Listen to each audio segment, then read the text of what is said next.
All right, I'm waiting a little bit here to let people get in. Let's see here.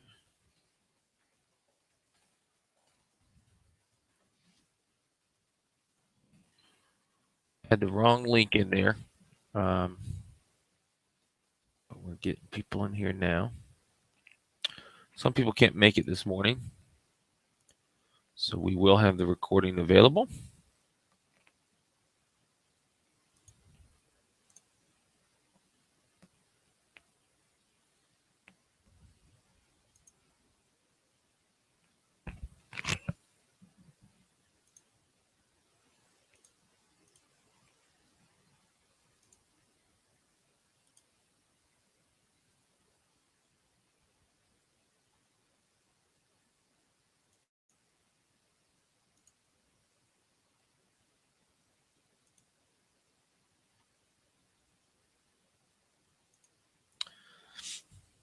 As all my tech classes, I'll start about 5 minutes after.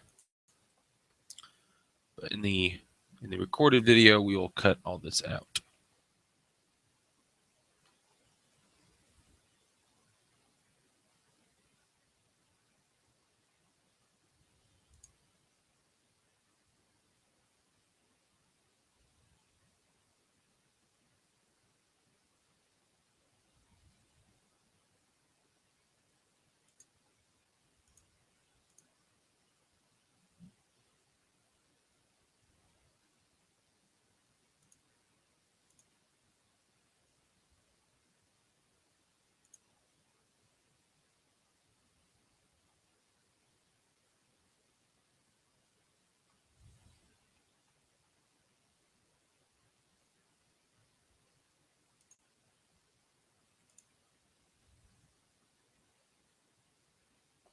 All right.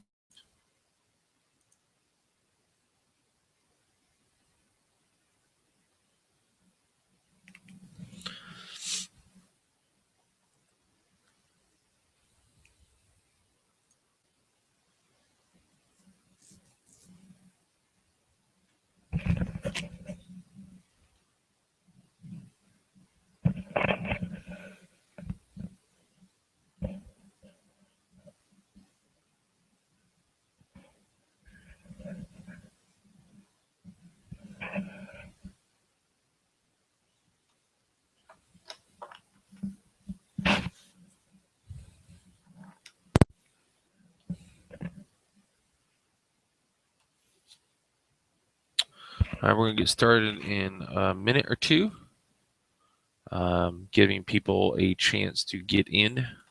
Hope everybody can hear me okay.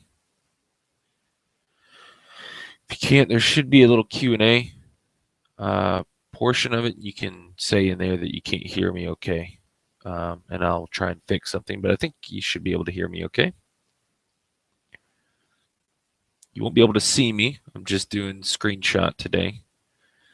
We're going to go through how to go through Instanet, because a lot of people are curious how to sign stuff on there or how to get stuff signed on there, you know, how to use that system. So we're going through that today. This will also be recorded, and we'll cut out this beginning part for those that are watching later. You will not see this part.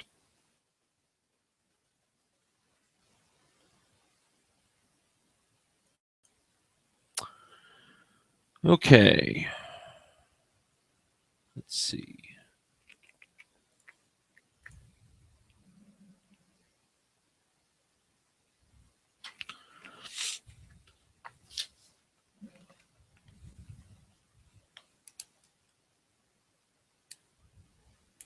I'm gonna go ahead and get started. So what is Instanet? So Instanet is the well, it's a lot of different things. For one, it's a way for you to do your Instanet forms, which I know a lot of our agents use. This is all embedded in the MLS. It's part of your dues. I mean, they provide this service. So Instanet forms is where you can go in and fill out your contracts, and have those in there where you can fill them out. The Instanet signing feature is called Authentisign, and that's where you can have your DocuSign type thing where you can get somebody to sign it. Those are the two major functions of it. There's some other things you can do with it, sort of like manage your contacts and your transactions. But really, what we're interested in is the filling out the forms, filling out the contracts, and getting those contracts signed. So there's a couple ways you can get to it. You can go up here to resources, and I hope everybody can see my screen okay. You can go up here to resources, and you'll see Instanet forms right there. I hate that they label it this way because it doesn't take you directly to Instanet forms. It takes you to something called transaction desk, and I'll open it up right here. It should load up. You can see here it's called transaction desk, and it has some features on here that they have Instanet forms right there. It has Authentisign. It's all part of this transaction desk.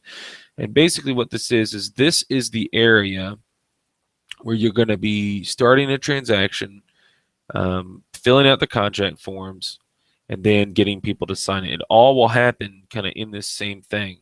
I hate that they call it Instanet forms because you think you're just going to the forums and it's actually transaction desk. So that's the one way you can do it, and I'll kind of show you how you would do it. You click start a new transaction, and it's going to pop in. It's going to ask you to name it, and you can say what it is. We could put like residential sale, and we'll put in we'll just put in, I don't know if this is right. I'm using an example of a listing. Actually, I will make sure it's right. So let me see here. 62743. Looks good. So I'm just going to call this, 524 St. Lauren Way. And this is our transaction. You can put a description here if you want. And then right here it says import from MLS. So it'll import some data from the MLS, and we type in the MLS number 62743. And it says you can use, I would like to use the transaction wizard or go to transaction overview. You could do the transaction wizard. Right here you can put whether you're the listing agent, the selling agent, neither or both. So I will say that I am the selling agent because this is not my listing. This is actually Vinny's listing. So I will, say I'm the selling agent, and I'll use the transaction wizard, and I can click start transaction. What this is going to do is just going to set up a transaction inside this transaction desk. I can never say it right. That you can go in and fill out contracts for it. Let's see. It doesn't allow me to have pop-ups here. Allow pop-ups, and it's going to pop up. Don't show this message again. Just a little pop-up thing. You'll get that on your end too, but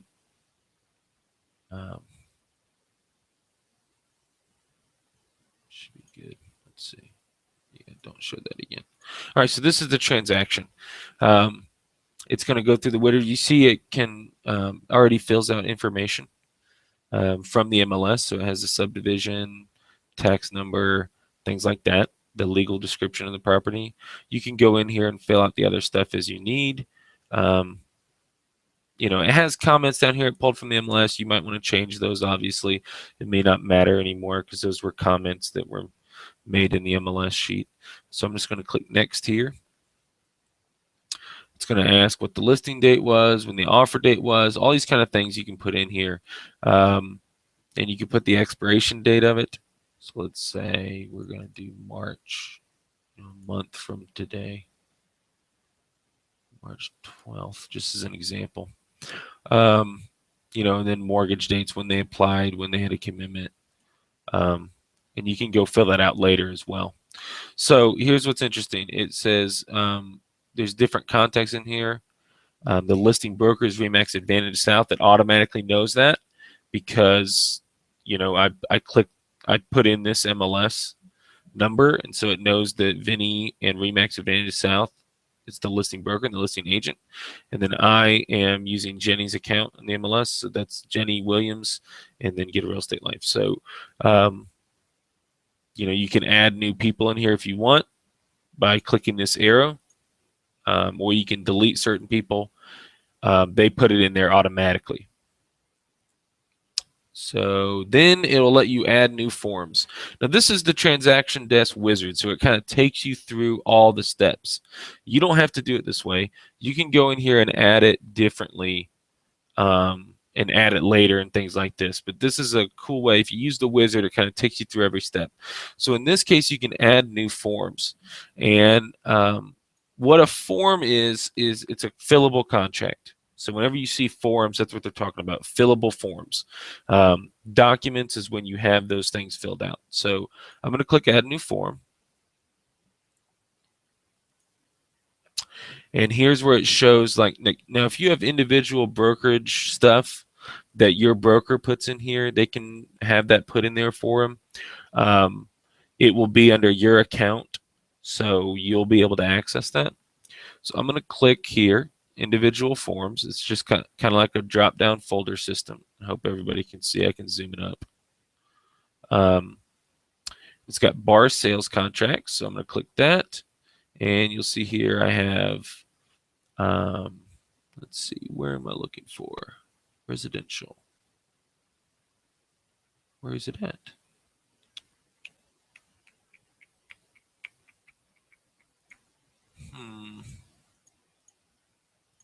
It's input form.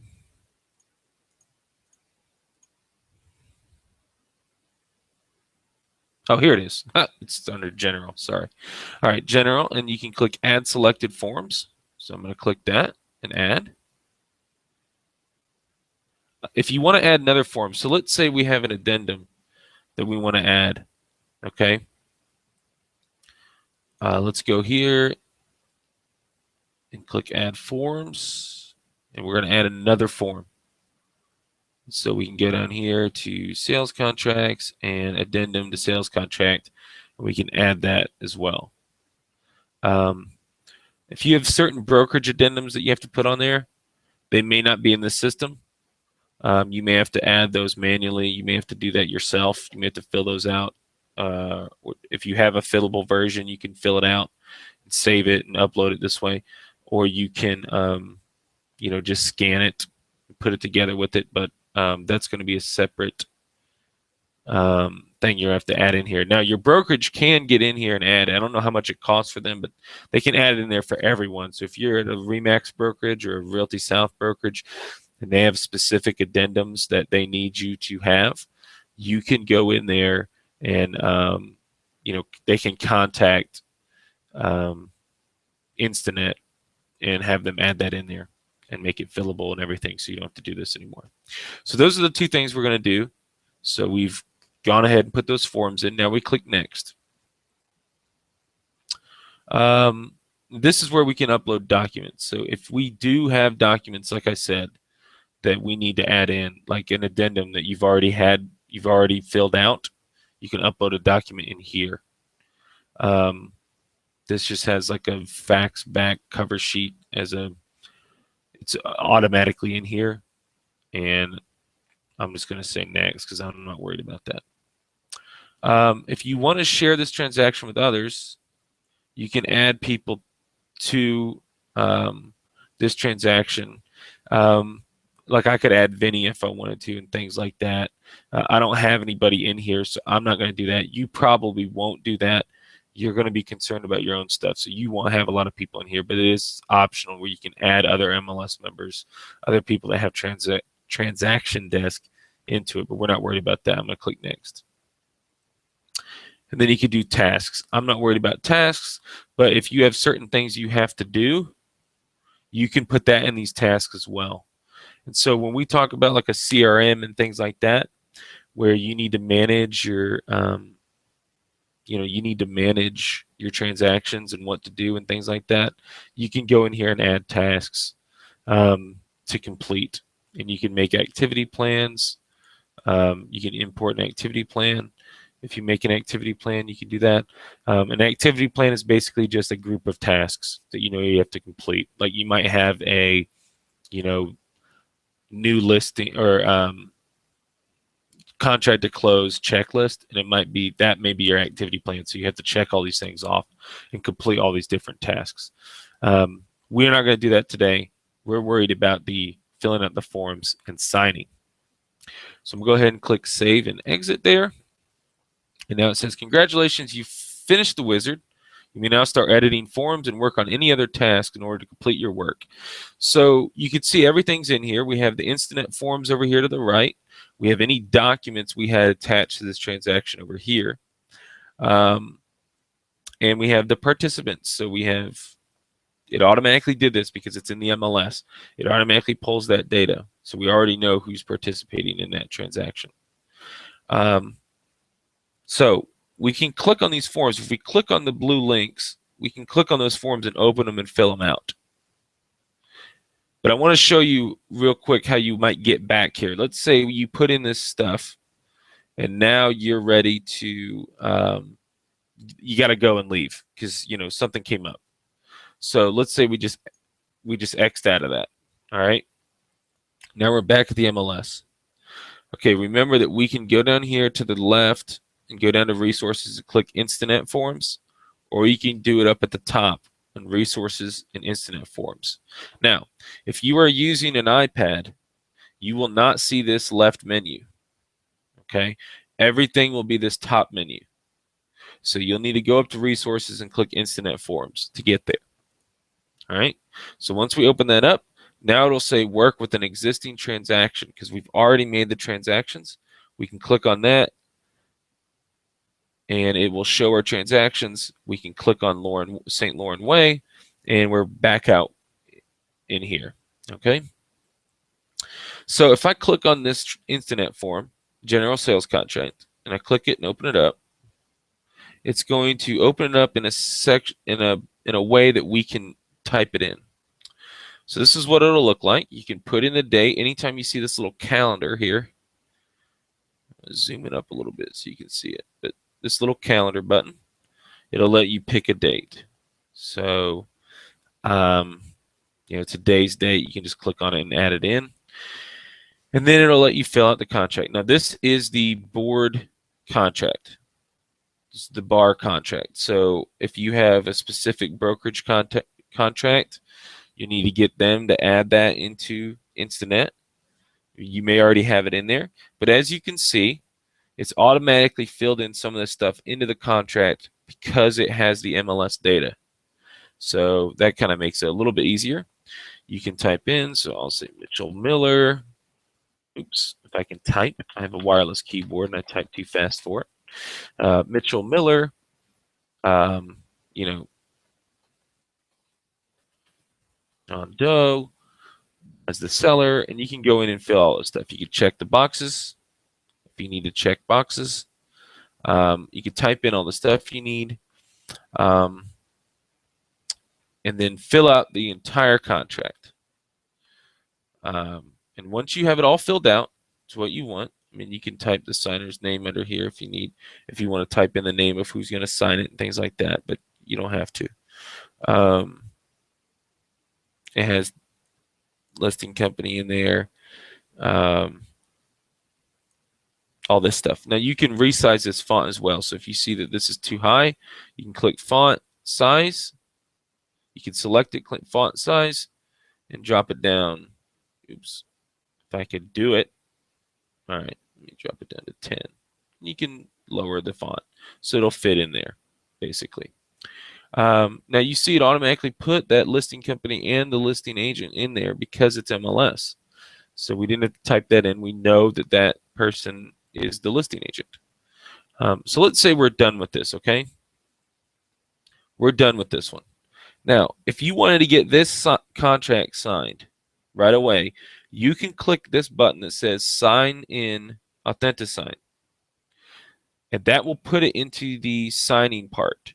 But remember that we added an addendum on. So we don't want to do that right now. So what we're going to do is we're going to go up here to File, and we're going to save it. Okay, we're going to save this document. And then we're going to exit. Okay. You can also save it as a PDF if you want to kind of take it, if you want to just fill it out and then have it signed in person. If you want to just fill out your contracts that way, you can do it that way as well. But we're going to have them sign with AuthentiSign, but we have an addendum. So we're going to save it and then exit. It's going to take us back to our transaction desk, and then we'll go to addendum to sales contract. Now, we are looking at this on the desktop. It looks different on the iPad.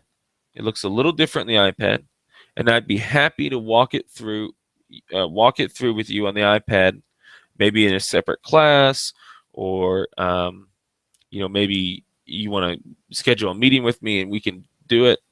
But everybody has access to a computer. Everybody will have access to this. The iPad actually is a little easier, so if you know how to use this version, the desktop version, you'll have no problem with the iPad version. But we did the general residential sales contract, and remember we saved it. So if I click on this general residential sales contract again, it's going to have everything we did in it already saved. So even if you have to stop in the middle of the contract, you can come back to it as long as you saved it. All right. So I didn't make any more changes. I'm going to go ahead and exit it. Now we got to go in and fill out the addendum. All right, because we want to make sure we fill that out as well. So now the same deal. We can put in a date. We can put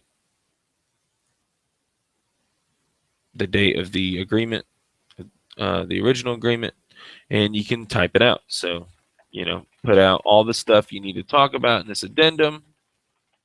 Makes it much easier than putting it all in the contract. But I'll show you how you can add something to the contract later.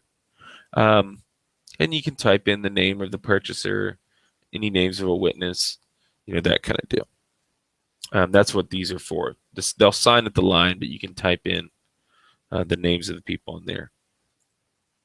All right. So we filled that out, right? So now we're going to save it and exit.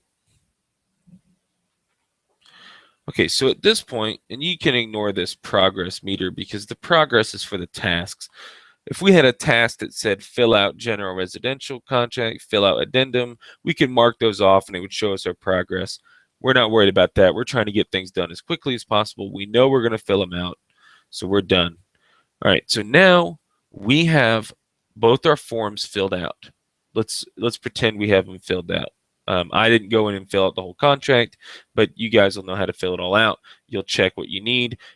You'll put in what you need in the addendum. Any other forms you need to do, if you need to add a form, you can click Edit here on Instanet Forms, and you can go right back to add a new form. If you need to add a document, you can go, let's go back. Let's go home. And I could probably just have clicked the back button, but whatever. You can add in another document by clicking Edit on Documents, however you want to do it. So now that we have the documents done, we have the forms done, we have any documents we want in there, we're ready to get this sucker signed. So we're going to AuthentiSign up here. Okay? So when we click on AuthentiSign, it's going to show we have a signing. It's in the wizard. So if we click on that, it's going to show that we have one transaction here. I'm sorry. I was going to show you that again. It shows Mitchell Miller, which is me. It automatically fills out that it's me because remember I put in that I was the buying agent. It says status in wizard, which means we just set it up. We haven't done anything with it yet. So it automatically puts this in here because we clicked on that from St. Lauren Way. And I'm going to click this, and it's going to pop up details is already checked. Now this looks very similar to the iPad. So if you're doing this on the iPad, you'll be able to follow along just fine at this point because this looks very similar to the iPad. The check mark means it has all the required information you need to have, but we still want to click this plus and see what the details are. So the signing name is Mitchell Miller. Now this is a little confusing. What they mean by signing name is they mean to name this event, name this signing event. It's not the name of the person signing because that might be multiple people. You might have multiple people signing it, especially if you're the selling agent and the listing agent. You'll have, two people. You'll be doing both sides, so you might want to do it all in one go with the signatures. So this is, excuse me, this is like the name of this signature event. So we would probably call it 524 Lauren Way, just because that's the signing of what we're doing. And then it automatically did simul-sign. Now the difference here is sign in line means that we do it in order. So if we put Mitchell's going to sign first, and then after Mitchell's done signing, then we'll have Jacob sign, for instance, or John Doe sign. You would probably never need that to be the case. So simul-sign is by default. You can click simul-sign, and it's first come, first serve, so it doesn't limit anybody. They can sign it whatever they want. There's no real reason you would need somebody to wait to see the signature of somebody else before they sign. But if you need to, you could do sign in line and put your signatures in order. All right, so we're done with that. That's basically all we're doing. Now there's some advanced options here. You can set the expiration date so that they can't sign it after a certain period. Now, there'll be some things that you want to do that on, like this offer needs to be accepted by such and such date. So you'll want to put that expiration date so they can't sign it after the fact. So they won't be able to sign after that point. So you can click and put the date in which they sign, and it's automatically 11:59 p.m. So you got to put the day of when they can't do it anymore. So you can set that, but you can also set reminders. So you could set a reminder in 4 hours, 12 hours, 16 hours, 24 hours, and then you can repeat that reminder every such and such hours, every day or every 2 days, so that they're reminded they need to sign this. It'll email them. We're not going to do any of those, but you can have those. Those are under the advanced options. So we're good with step 1. Then we go to step 2. Step 2 is participants. And it pops up this little window because I clicked the plus sign. And what this is we're adding people that need to sign the document. All right, we can add ourselves if we need to sign the document. We can add from contacts. Now, the contacts are the contacts that are inside your transaction desk. And so you probably don't have those. More than likely, you're going to click Add New Participant. All right, and now it's going to pop up and say, add new participant, remote signer. That means they're not going to sign it in person with you. They're going to sign it at their computer. If you do an in-person signer, then it still makes you put in the email address of whoever's hosting the signature. So like if you're doing it on your iPad, but you want Mitchell to sign it, and let's say Jenny is my agent, and I put Jenny's email in here, and she's going to host me. She's going to do it. It still emails the host, and it requires a host pin, and I'll talk about pins in a second, but basically it's a way you type in a number, and it has to confirm with Jenny that that is the number that you gave them, and then it will let me sign on the iPad. So it's just a security thing. But that's why I asked for a host email, because if you do an in-person signer, you still have to send it to an email address. So you'd send it to your own email address. But we're going to do, most likely, you're going to do remote signer, which means you're not going to sign it for them. They're not going to have the iPad with you. You're just sending it to their email so they can sign it. So we'll put in Mitchell Miller, in their full name. And then I'll put in Mitchell at getrealestatelife.com. Another option here is reviewer. Now, what a reviewer is if you need somebody to approve the contract before it's final. So they'll review over everything. You really probably wouldn't use this very much, but you might have a broker look over it before it's final, or maybe before somebody can sign it. Because remember, you can do sign order. So if you put in reviewer first in that inline signing where they have to sign in line, if you put your broker in first as a reviewer because they wanted to see the contract first, then you can do that. And then after they approve it, then it goes to sign the other people. Most likely you'll be using CC. And what that does is after everybody's signed it, that this person will get the final contract in an email. So that's what CC is. But we'll click remote signer. All this other stuff you don't have to put in. Again, like I said, the signing pin is a security function that you can use. It's required if you're doing in-person signer, but you don't have to do it when it's a remote signer. But let's say, for instance, you have somebody that is very cautious about the signature process. To make them feel more secure, you can do a pin.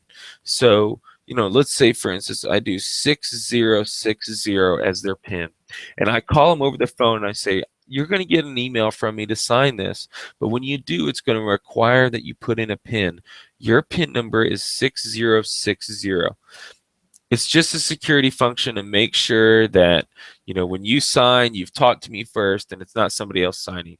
It makes them feel more secure. It is not required. You do not have to put in a signing pin, but you can if you want. And you create the number and they have to put in that number. You can even ask them, what number would you like as your PIN number? Because they're used to that. People are used to that with like debit cards and things like that. And you can say, what number would you like me to use for your signing PIN? Because it's a security function. Even if you're more comfortable with it, you can do that, but it's not required. The only thing that's required is the type of signer, the name, and the email. Now, you can put in this address, city, whatever. I wouldn't. I'm not concerned about it unless you're going to save them to your contacts in here, and then it'll take that data and put it into the contacts. But if you don't care about that, because you're using your contacts elsewhere, you're not really using transaction desk as your contacts, you don't have to worry about that. One thing that you might want to add though is role. Okay, and I'll show you how this works a little bit later. But if you pick a role, so in this case, the buyer is Mitchell Miller. That will help us later because when we go to sign, it automatically knows that this person's the buyer. In any place where the buyer is supposed to sign, it will put Mitchell there to sign. So you don't have to do anything. Here you could do a custom signature. You wouldn't do that very much unless it's a super long name. And then you can customize the email. So they'll get a generic email.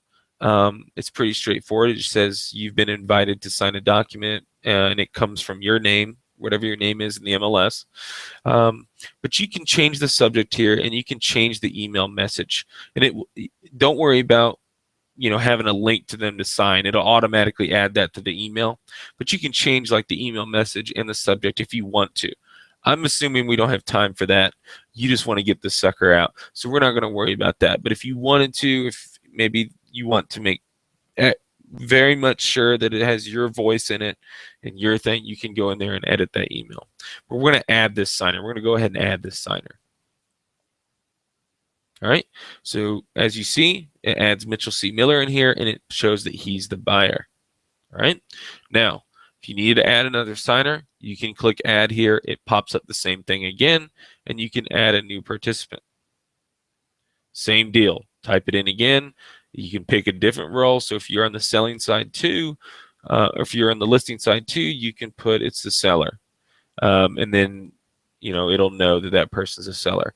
I'm just assuming that we're the buyer. I'm pretending that we're just the buyer's agent because it's Vinny's listing. So we're just the buyer. Okay, but then I'll add documents here.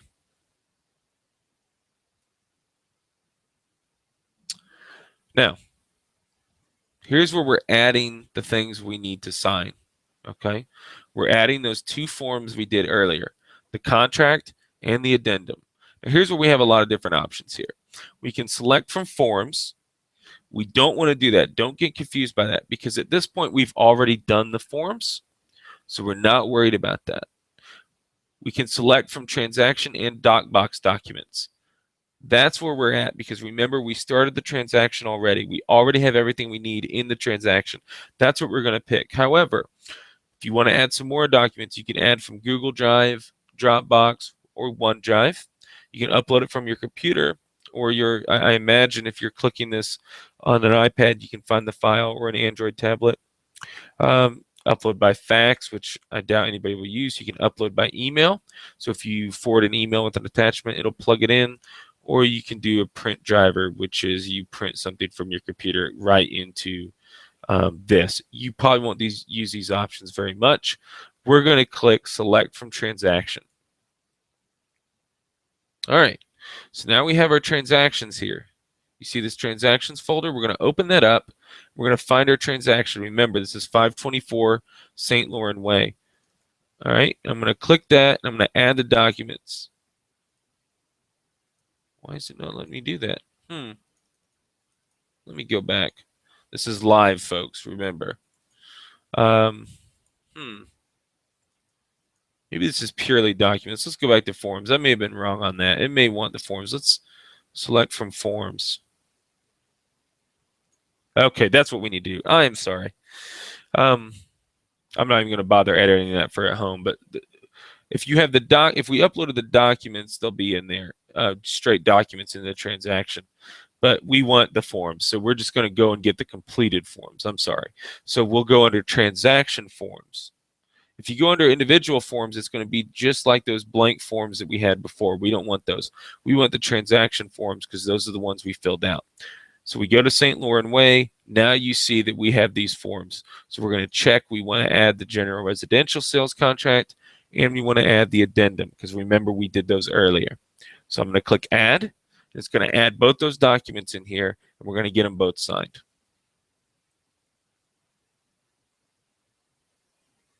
All right, so this is the first thing that's going to pop up.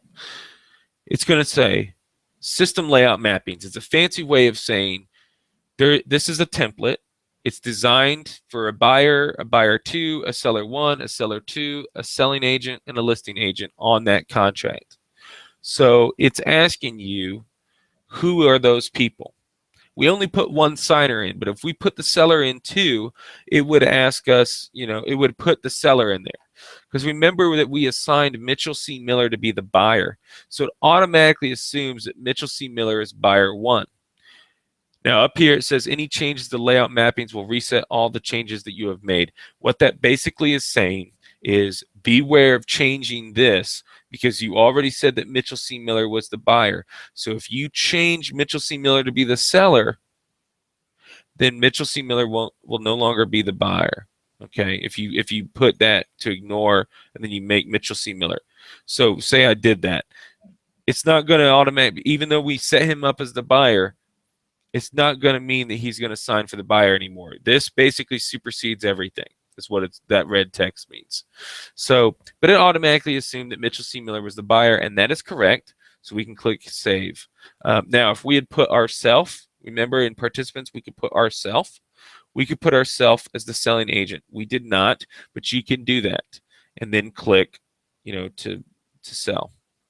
We could click ourselves. We would be listed down here, but we didn't do that, but you can do that if you want. So I'm going to click save here because that's right. And now it's done because it put in where our mappings were. It knows between both those documents where the buyer is. So we're done with the documents. Here's where you can change the order. So if you need to switch them around, make the addendum first, which you wouldn't, but maybe you uploaded them in a weird order and the general sales contract came last, you can click this arrow and it'll shift it over and put it back in order. So these are the order, 1 and then 2. And what's cool about this, which I'm about to show you, is once we're done with the 3 steps, we're going to go to design. Now design is where we would normally add where they need to sign on the contract. But since we're using the MLS contract, that's built into the forms, it automatically has that in as a template. We don't have to do anything here. But if we have to, we can make changes. And I'll show you that right now. So we're going to click plus here at design because we're done with the first 3 steps. They're easily checked off there. What that does is that's going to load up the documents. And because we added 2 documents in, the contract and the addendum, it actually merges those into one signing. So we'll see here that we have this general sales contract. I'll zoom it up a little bit so you can see. We have the general sales contract. So we imagine this is all filled out. I didn't fill it all out, but you'll have filled it all out. And now once it's done, you'll see it goes right into the addendum. It's not 2 separate things they have to sign. It's put together like it should be, and they can sign it all at once. So here is where we would add in things. So we have drag and drop here, okay? There's a menu over here to the side, and this is exactly what it looks like on the iPad as well. So if you're using it on the iPad or a tablet, this is what it'll look like. Drag and drop is where we can click here, we can drag and drop some things. So we can have initials, optional initials, optional signature, sign here. This is a checkbox. This is an optional checkbox. So you can mouse over to see. You can't do that in the iPad, so it's a little unfortunate. They don't have better labels. The blue is a required checkbox. Green is an optional checkbox, so they don't have to check the box. This is radio buttons. If you have different options, they can click. A date, signer name. They can initials pages. This is straight up a line of text. And this one is a QR code, which you'll never use. So you can add in. So say for instance, I need them to sign here, which is not true, but I can get them to sign here. All right. The yellow is where the signature would actually be. So you can make this smaller. You can scrunch this down by dragging the boxes. Okay. You can drag the boxes down. It'll say sign here, and that yellow is where the signature will actually go. Now, I'm not going to have them sign here, obviously. That's crazy. We wouldn't have them do that. I'm just showing you an example. So if you needed to add or drag and drop a signature somewhere, you can do it that way. But we're not going to do that. You can hit this trash can to delete it. Once you click on it, you can click delete. Now, one thing I do want to show you is that when you are doing this in the iPad, you don't click on the squares. You pinch inside the squares.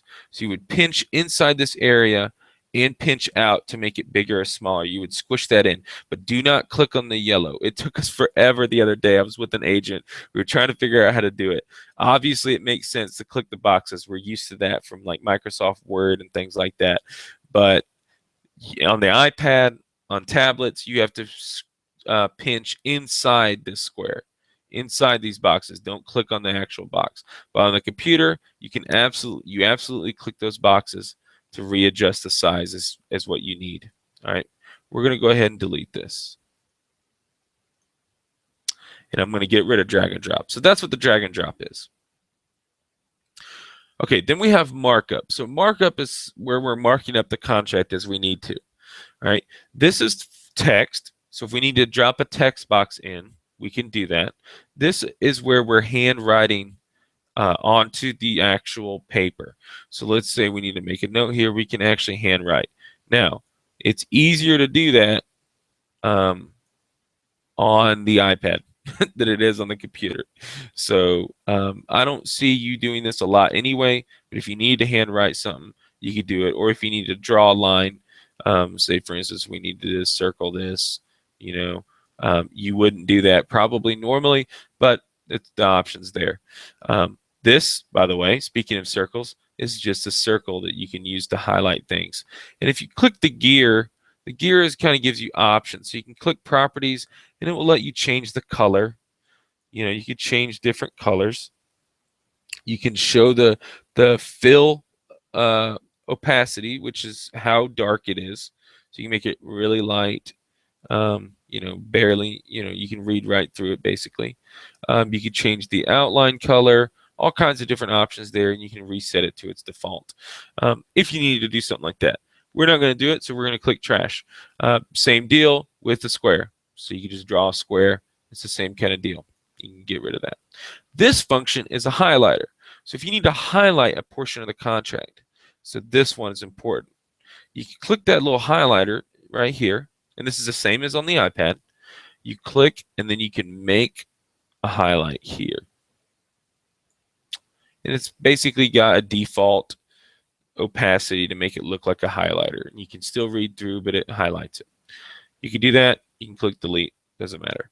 And this is just a straight up line. So if you need to X something out, you can draw a line, click it again, draw another X out. This is not something we're worried about. We're Xing this out. That kind of deal. All right, simple enough. that is markup. So that's when we're actually marking up on the thing. But let's say we need to add something here to the contract. We're going to add something right here to the contract. We can add it right here onto this section, and we can move this over, kind of make it right here. The paragraph, it says double click to add text, and you can type in. You click here on the gear, we can change the font, to make it more suitable, however we need to do it. And we can make it not bold, make it italic, all these kind of things we could do. But we're not going to do that now, so we're going to trash can. I'm just showing you all the options so you know. You can zoom in, but I just kind of zoom in with control, so I don't have to actually zoom in. And then you can skip to a certain page if you know you need to go to a certain page.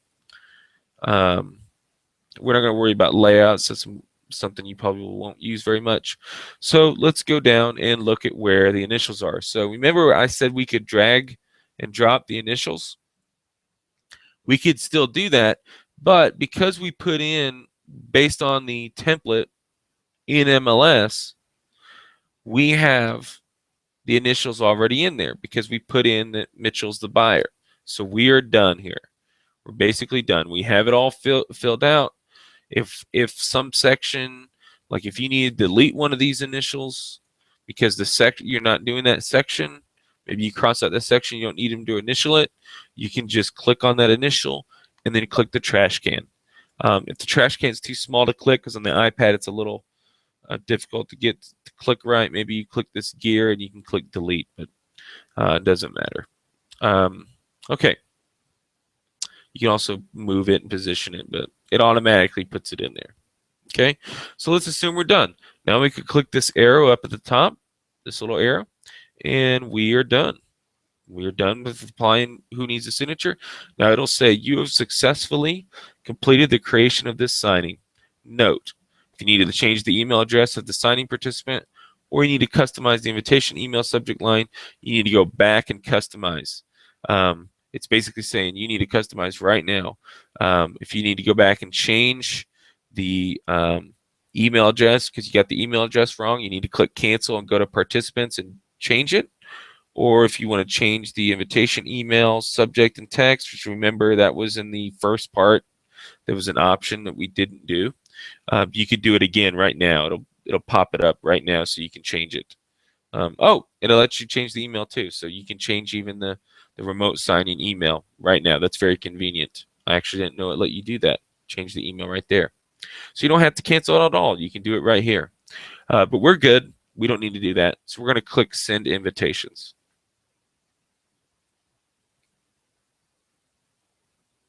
It's going to finalize. It's going to basically crunch all that down. And it says the AuthentiSign invitations were successfully sent. Good.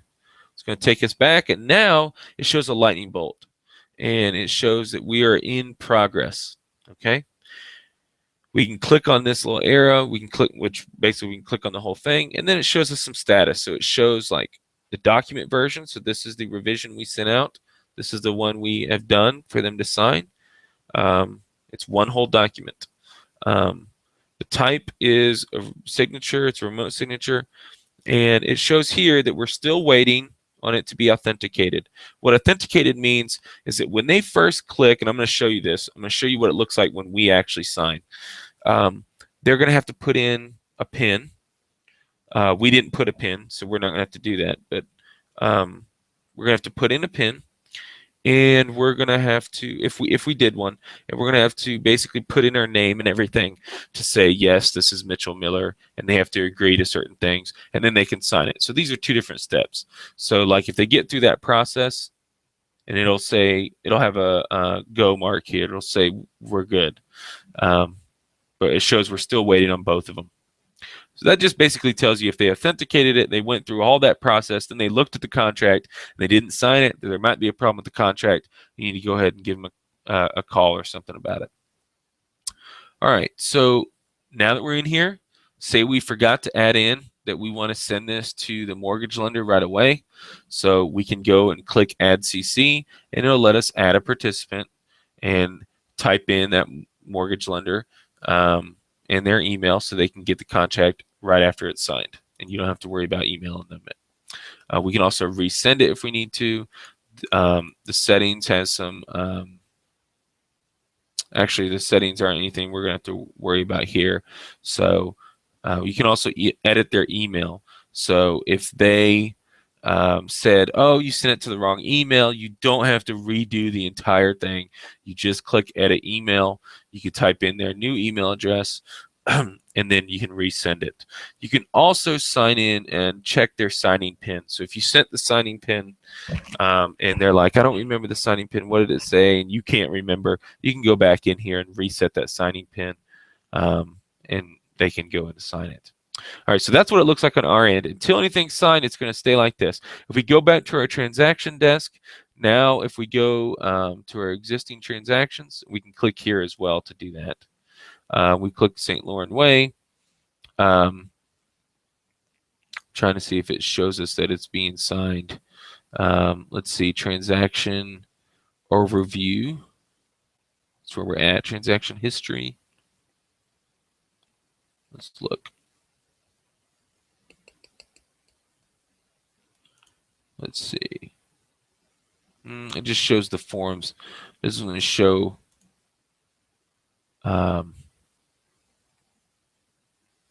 doesn't really show that we're signing it.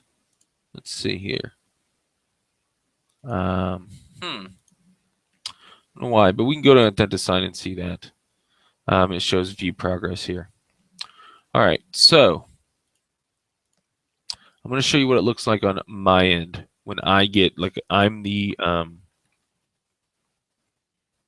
this is the email. So it comes from you, so it came from Jenny, but it's the email is secure@authentisign.com, and it's to me, and this is what it says: invitation to review and sign documents for 524 Lauren Way, because that's what we named the signing, 524 Lauren Way. I guess it should be St. Lauren. I probably put that in wrong. Oh well. But basically, it just has a big button here. It says click here to sign. Looks the same way on the iPad. I'm just going to click here to sign it. And then it'll pop up. And this is what it looks like. So this is interesting. Sorry, I had actually already done a signing with another agent, so it remembered that this was my handwriting that I used. However, by default, it kind of shows you something like this, like it'll show font.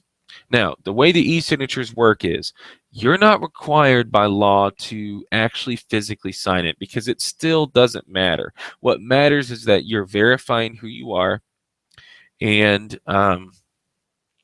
you're basically saying that you agree to this. It doesn't matter whether you physically sign it or not. It's not like a regular signature. It's the e-signature. And I'll show you what that looks like once the document's done, what really matters. But so they can do this. However, to make people feel comfortable, people are still transitioning to that thought process of, is this worth, is this an actual signature or not?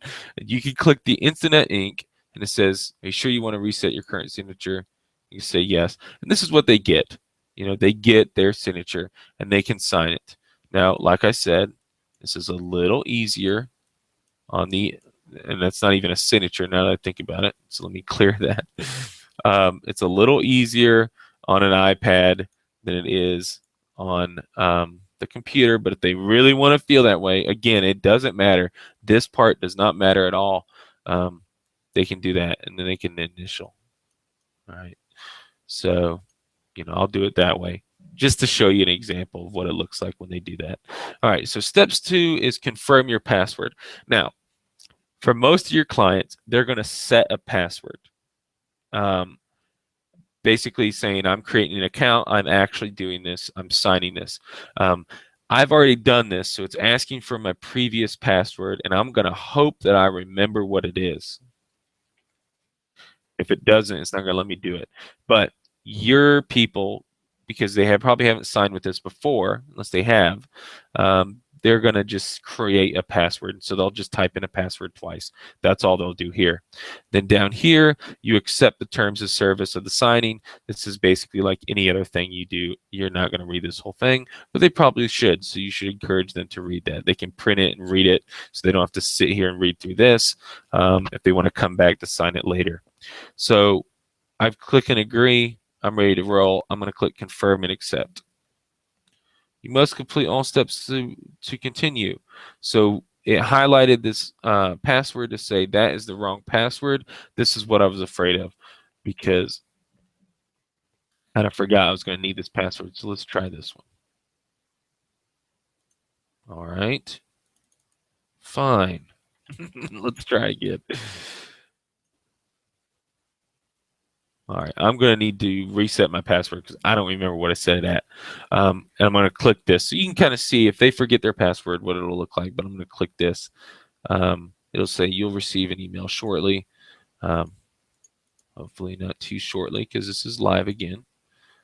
Click this link and you'll be taken to the website to do my password.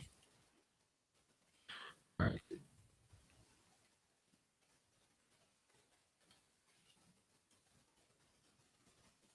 Cool. So I reset it, so I'm not worried about this now. I hope it will work this time. I'll probably need to open the email again. So let's open this email again. This part is a little bit of a hassle, but like I said, that looks awful. Oh well, those don't matter. Your clients, they won't have to use their password unless they're trying to log in to look at the documents, but they'll get emailed the documents. So if they're just signing once, they won't have to do this again. They won't even have to remember their password, but I'm going to click confirm and accept. All right, so here we go. Obviously, it's secure, which is good. Now it's going to load up the documents. And just like it did before, it's going to open this Authentisign document. Except it has a couple of different things that's different. Obviously, they can't mark it up. They can't add text to it. They can zoom if they want to zoom in on it, but they don't have to do that. But they can't mark it up. They can't add signatures where you haven't decided to put signatures. They can't add initials where you didn't say to initial, things like that. So they can skip to pages and things, but they can't add anything to this other than their signature. And you see here at the top, it has this Authentisign ID. That's actually the digital signature. That's the legal signature. Like I said, this doesn't matter. The clicking and the initialing, that's basically you clicking that you acknowledge that area of the document. But the actual signature is this Authentisign. So that's what it's adding to the document to say yes. This is the signature ID. But they're still going to have to click and add their initials and things like that. But this is what's really important. And it's going to add that to every one of your contracts. So first things first, I'm going to click Start up here. Big red Start button. All right, and it shows our progress is 0%. It shows that we need to sign or there's 9 things we have to do. We click Start, and it goes right to where we need to initial. And it shows red. Now we can go back and read the contract and read over everything. All right, but then when we click next and back, it'll show us where we need to sign every one. So I'm going to click this. And it's going to add an initial. It's going to go right to the next one. I can click that. I can click that. I can click that. It will keep following me through until we're done. All right, so we're 6 out of 9. We're 67% there. I click this. Now I need to sign this. I click it. I sign this. I click it. Notice I do not have to sign every one because it automatically knows what my signature was because we set that up first. It adds the signing date, and it'll add the initials in there where we need them to be. Okay, so now we're done. We can click complete. All right, so we can click complete. You can also reject, which means I'm not signing this contract. There's something wrong with it, and they can reject the contract if they see something like that. But let's just hit complete. Now it's going to give us an option. We can complete the signing or stay in review. It's basically, are you sure you want to sign this? And it's going to ask again once we hit complete signing, I'm sure, because again, this is a legal document and you need to be absolutely sure. So they can stay and review it and make sure that's actually what they want to sign, or I can say complete signing. All right, here it goes. Are you sure you want to continue? Again, this is very sure. This is very secure. They want to make sure that you're absolutely ready to sign. You click OK. Once that's done, it's going to say you've successfully signed your portion, and it will say if you're the last person to sign, then the final document will be distributed to everyone. So we're done. We can click out of here, and then it should send us an email, but it might take a little while. So I won't go into that, but it should send the contract out. All right. Now let's go back to Transaction Desk and click Authentisign, and let's click this. All right, now it shows signed. So it says authenticated, check. That's when we did that first thing with the password, remember? Then we did sign. That's when we actually signed it. So now it'll show you documents. So it'll show you revision 1, which is what we sent out, revision 2, which was Mitchell's signature, and then final document, which will have everybody's signatures. Since we only had Mitchell's signature that needed to get signed on this one, the final document in revision 2 will probably be the same. But if you have multiple signatures, you can see when each person signed it. But we're looking at the final document. And here it is in the email. It'll send out and say, you've successfully looked at the document, and it attaches the document. So I can click in the email on the client, and I can click and open this document, and this is what it looks like. I will switch this over real quick just so you can see. What happened there? I reversed everything. Let's go here. Okay, you should be able to see it. This is the finished. This is a PDF. It's finished. You can see we typed it out. You can't edit any of that text. There's no editing to be had. If you look, we have the Authentisign ID at the top, and we have the signatures embedded into, and it says, it has a note here. This initial was accepted by Mitchell C. Miller on this address. So it's saved in that. You can print this out. This is a legal contract. It has all the signatures in it. As you can see, and all that stuff. Now, one thing that is not happening here is finalized date. It doesn't have that on there because we're just the buyer, and we haven't done the seller yet. So I'm just doing this for my buyer, and I'm sending this offer in, essentially. I'm saying this is a contract, you can sign this contract. So if I'm just the buyer, I'm not worried about getting the seller's contract until after I get my buyer's signature and they approve of the contract. But when you have the finalized date, you can add that on there because that's obvious because it adds the date on when they sign. So you can add that later, whoever's doing that later. And again, this is legal signatures, so they can copy this and have the other party sign in person. It's no big deal. Same goes with the addendum. Remember, the addendum is part of this document. It merges it together automatically, so you don't have to worry about it being two different documents. It is now in the sales contract, and it has where we typed all that in, and it has the signature here. So everything's good. And that's basically how you would sign. I don't know why this is reversed. Let me try this again. I didn't know why that got reversed like that. All right, so that's basically what it is. You sign it in. Now it shows that it's checked off. We're all good to go. We go back to Transaction Desk, and we're pretty much good. We have this transaction in here, so if we ever need to do it again, we could do it again. Let's look here. Oh, and you know what? I just realized something. All right, so I'm hoping everybody has watched until this part of the video because I'm going to show you what I did wrong. I clicked Authentisign up here and I started a new authentication. It's the same thing. Nothing's wrong. I showed you how to use it, so it's no problem. But you'll want to click under transaction options here, Authentisigns, because when you click that, it automatically will put in your signers. So remember it automatically put in St. Laurent Way. It automatically, we can click participants and we can add participants from this transaction. and then I'll have Vinny and Jenny already in here, but we can add me. And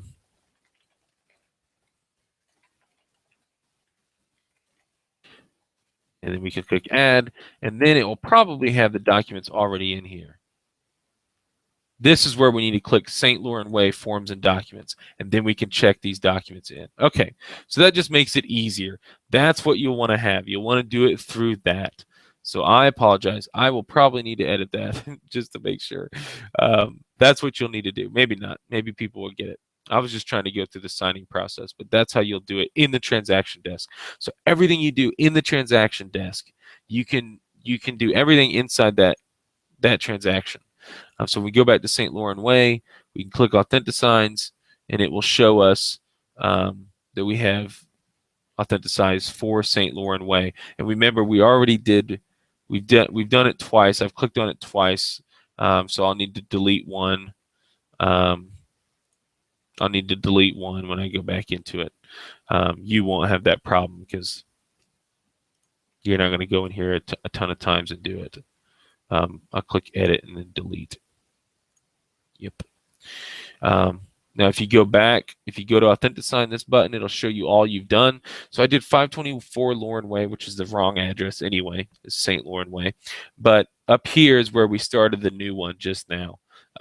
That's what you'll want to do because it lets you add from the documents in your transaction desk. Remember, you can go back to the MLS, click Instanet Forms, and go right into it. Work with an existing transaction. Type in, it's in here. You have all your Authentisigns in here. So when you go to sign, you'll want to click Authentisigns right here. So it keeps it all on the desk. I did it outside of it by going to Authentisign. That's my bad. You shouldn't do that. You should go right here. Same process, same everything. It's just easier when you go to Authentisigns. Everything will be in there. All your documents are in there. And everything. That's why originally I was confused that it didn't have our documents, our St. Laurent Way documents. We had to go a little further to find it. This one will have the documents already inside. All right, so one more thing I want to show you about Transaction Desk. Again, you can put contacts in here if you want to add those people to your contacts. And then you can do tasks. As we showed before, we can do tasks, which are, get something signed, do whatever. And you can click Add a Task to an open transaction, which is a transaction we haven't closed yet, which is St. Laurent Way. And we can type in the task of, who needs to do it, which is us. I'm logged in as Jenny, remember. So, you type in, you need to do this by this date, and it'll email us to tell us. So if you're looking for like a easy way to do tasks like that, you can do that inside Transaction Desk. It's free to you to use. Now let's go to transactions real quick. It's still showing as open. Okay, so when you click here, let's look. How do we close it? That's something I have not know how to do. It's not something I have done yet. Here, it's probably under here. I think we could just archive it when it's done. So we can click archive when when we're done with it. We don't want it popping up in our transactions. We can click archive, and it will drop it into an archive. Now, wait a minute. What is that? See, this is live again. This is interesting. So I clicked archive. Now it lets us open a PDF, and it gives us the whole summary of everything we've done with it. Wow, this is incredible. I didn't know it even did this. Shows all the tasks, all the appointments you put in there for it. So if you had showings on it or you met with people on it, the documents, you can click on can you click on the document to get the document? No, you can't do that. But that's pretty awesome. Has all the transaction history. And because we did it outside of the transaction desk, I'm imagining that that's why these signatures aren't in here. But if you did it through on that left side right here, Authentisigns, I think it'll have it all in your history. So it'll have even when they signed it and everything. So you should definitely go here to do Authentisigns. But this is fantastic. I'm not sure why it's still open. I'll have to investigate that because I've really only been concerned with the signing and the form, getting it signed and filling out all the forms. It may have something to do with it being confirmed on the other end, but I'll look into that. And if you guys, I mean, there's a help here, so I'm sure we can go in and look at transactions. Um, how do we end it? Let's see. I'm not sure. I'll look into it. But that's where you can go to get help.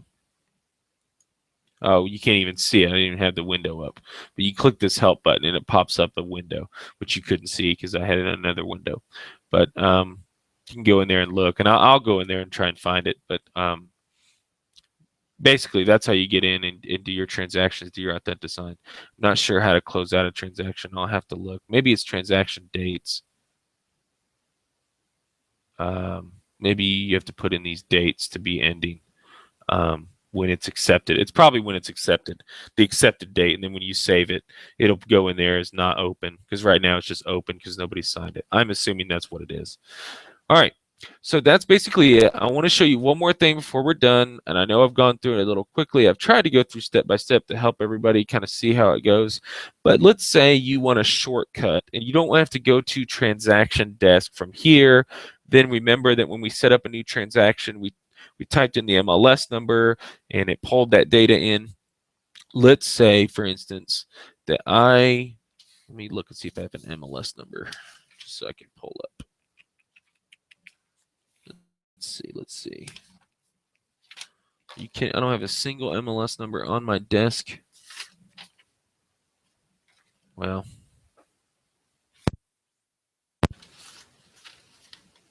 no, but I do have a property. So let's go here. I'm going to type in 2525 Stone Creek. This is one of Kathy's listings. And this is the MLS number. You can click it and open in a window. You can't see it because I have it saved on this window only. Oops, back here. Why is it reversed? Let me click. So here's the window that pops up. So you can check all this. You know that. And then we'll go back to this part and do the screen share again so you can actually see what I'm talking about. So we just checked to make sure that's the right listing, and this is what our client wants. We're the buying agent. All right, you see over here this links. All right, you see VHTI. I is Instanet. So you can click on that and you can start a transaction in transaction desk. Okay, so if you want to go, if you know this is what your buyer wants, you can even do this on your own listings. So if you have the buyer and seller, you can start a transaction this way. You can just go to your listing. But this way, you can click I. I'll open it up because it's opening it up in another window. Oops.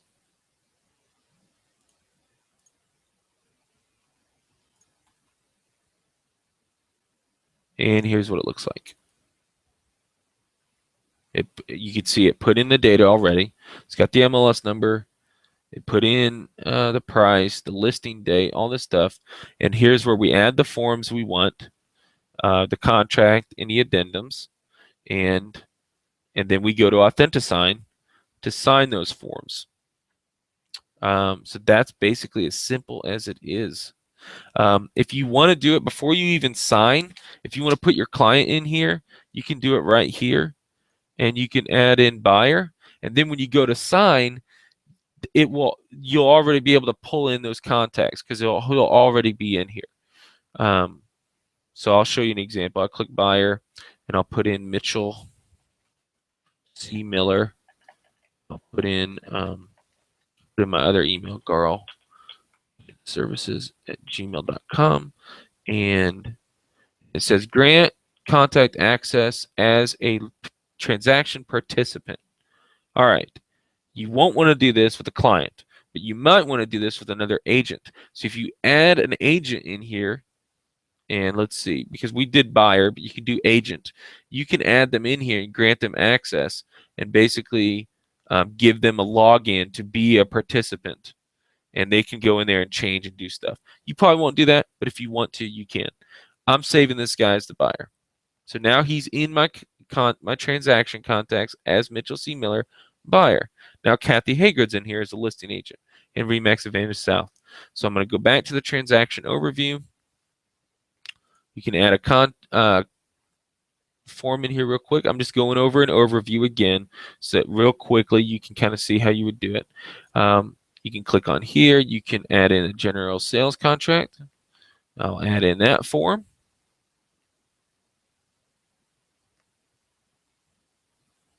Maybe I didn't click it. It might take a little while. Okay, there it goes. And then you can click add new form, and you can click this one. And I'm going to add in an addendum. Now they're both in here. This is where you can change the order of the forms. We have them in the right order. So we're going to go back to transaction history, or transaction overview, sorry. Now we're going to fill out the forms. So we click the general residential sales contract, open it back up. Here it is, the date. We'll click today's date. Remember, it automatically will put in this stuff. We can put in, whatever, the sales price. Put in all this stuff. Check it off. We can add dates, whatever you need to do. Let's see, does it auto? Yeah, it automatically fill that out. That's cool. So we can put in all this dates. Remember, we click save because we want to back out because we want to add the addendum too. So we click save and then we exit when we're done filling out this contract. You can also save it and come fill it out later, even if you're not finished. You can come back in and finish it later. Now we do the addendum. We click it in. Same thing. Open it up. Pick a date. The agreement is the same date. Type in blah, blah, blah, blah, blah.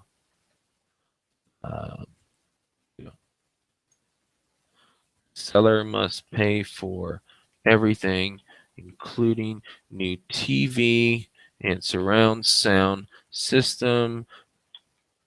Budget to be determined by buyer. See, that's a sweet deal. We'll click File, Save, and then Exit. Now we have those saved. Those are in there. So say we filled them both out. We're ready to roll. Any other documents you wanted to include with the contract that don't necessarily have to be signed, you can add into the documents. If you want to add in things to the transaction, like you can put in any checks, earnest money. You need to put that in here just so you have a history of it. This is really designed to be a transaction manager for you, and a lot of people don't use it that way. But you can put in all your documents in here, and then you have it archived, and then you have it all in here. And then when you archive it, I would like to archive this transaction. It puts it on a PDF for you, or generate a transaction profile sheet. We'll give you all that stuff, all the information in here, because you can put in appointments. You can add an appointment. Like if you click calendar appointments, you can add in when there was an appointment. Let me see, how do you do that? Yeah, you click on the date and you can add in the appointment. So you can say, you can put showings in here where you showed it if it's your listing, and you can really just do a lot of things. If you do appointments with these people, you can talk about you talked with, there's a call log here, so you can add in a new call where you called the mortgage person, talk to them about it. You can put all this stuff in here so that you know everything that you have done. So now when we have all the documents in, now we go to Authentisign. And we click Authentisign, because I'm just reviewing it again. It'll automatically put the address at the top, sign in line. We're going to skip to participants. Now, when we go to add new participant, we can add a new participant like we did before, or we can click on the transaction. Remember that I already put in Mitchell as a transaction person. Remote signer, click add. That's how easy it is. All right, they're in there. Now we go to documents, and now we can select from 2525 Stone Creek Trail, and we have the documents we've already done. We can click add. And then when it'll add all that to the documents, it'll add the documents in, it'll add where they need to sign in, and when we click design, it's going to pop up, it's going to generate the document with the addendum on attached, and we'll already have all the stuff we filled out with. It'll have the signature for that buyer in there, or any person you put in there, and then we can go ahead and advance to sending it out. Okay, so that's same deal. We can click send invitations. I'm going to cancel. I'm going to back up the transaction desk. But that is kind of how it works. There's a lot of stuff you can do with it. You can put a lot of stuff in here, but that's how you would do the moving it into it, making a transaction, putting in all the documents you need, the forms, then go to AuthentiSign. Reminder, just to remind you that your broker can go in here and request, and it's a small fee. I can't remember what it is. I think it might be $25 per document or per page or something like that, but that's for your entire brokerage. So if your brokerage wants to use this transaction desk, you could encourage your broker to use it. They can put in the forms, or if you're using the MLS contracts anyway, you can do that and then add your own addendums on top that you do yourself. So this is how you do it. If you have any questions, again, you can email me, Mitchell@getarealestatelife.com. Excuse me, Mitchell@getarealestatelife.com, or we can set up an appointment and talk more about it. But again, you can access this from your iPad, and it's completely free to you. You already have this. It says Pro. This is not something that that we're worried about. I mean, you're paying for it as part of your MLS dues, so you don't have to worry about having a monthly fee or anything like that. It's provided to you. So very cool stuff.